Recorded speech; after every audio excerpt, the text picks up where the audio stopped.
I think, Andy, television will still be good for marketers as long as you get a brand lift from it.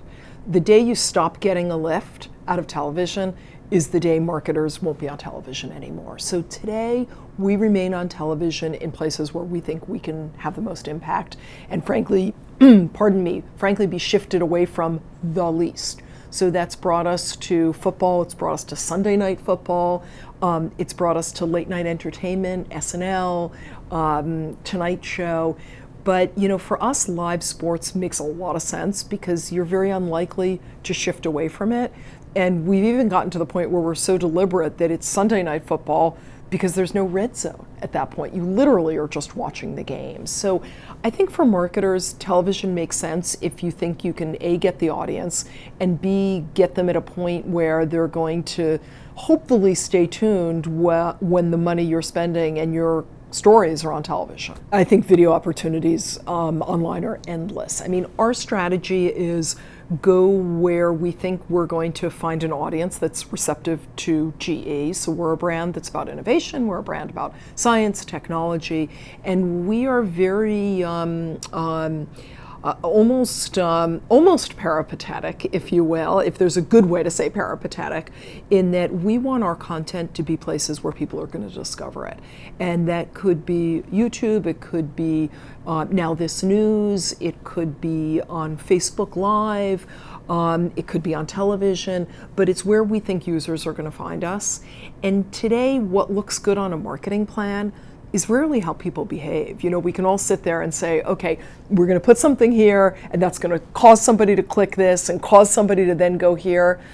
It's just not the way people behave. I think you have to sort of create great content, the absolute best content you can, and then put it in as many places as you believe that users are going to discover you.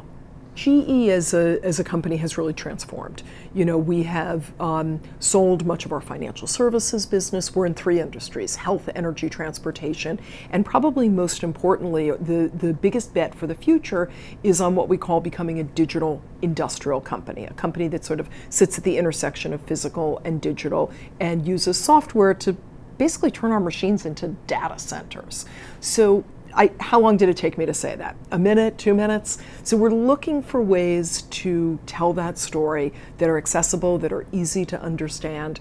So our agency, BBDO, came up with this idea of personifying a software developer, his name is Owen, who gets a job at GE, but people don't really understand why he would go to work at GE as a programmer, as a coder. So we created this series of stories that we call What's the Matter with Owen, where he tries to explain to his baffled parents, to his friends, why in the world he would do this. And it's self-deprecating, it's a little humble, it's fun, and importantly, it describes the company that we're becoming.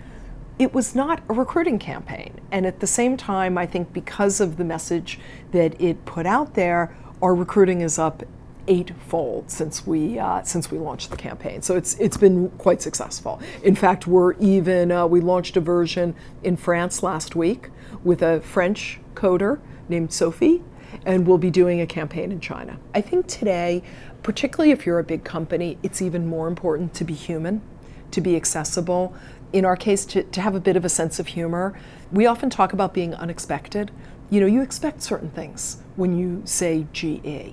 And you know, it's wonderful. Everybody knows who GE is. Our awareness is super high, but we want to be known for the things that will define the future for the company, being digital, being industrial.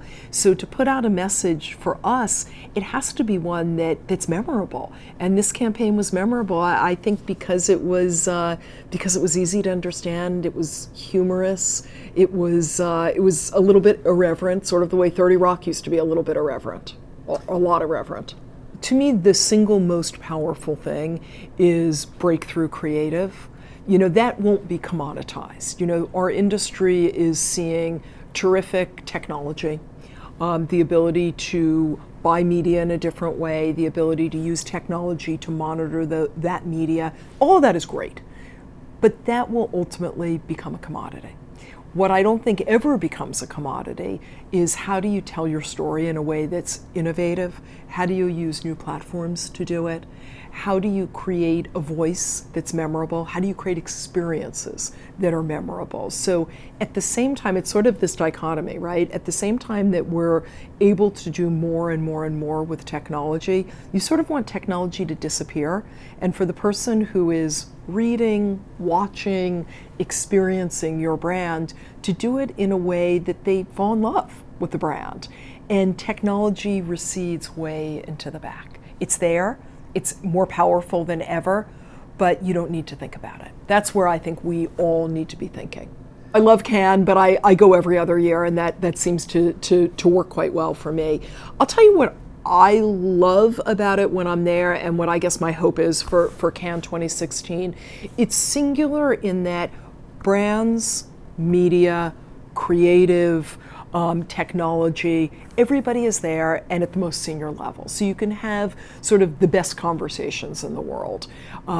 This year, I know a number of folks from the startup community who are going there. I think that's always been the case. I kind of feel like it's increasing this year.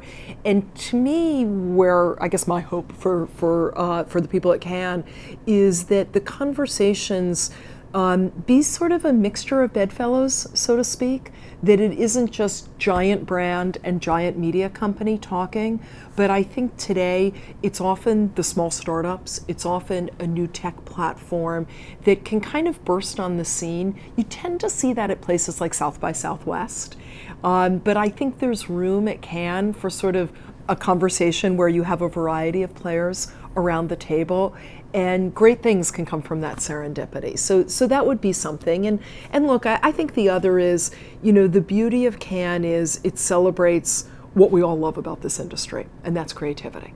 And I think when all is said and done, the great work hopefully gets the accord, the acclaim that it should at Cannes. So that's kind of what I hope for.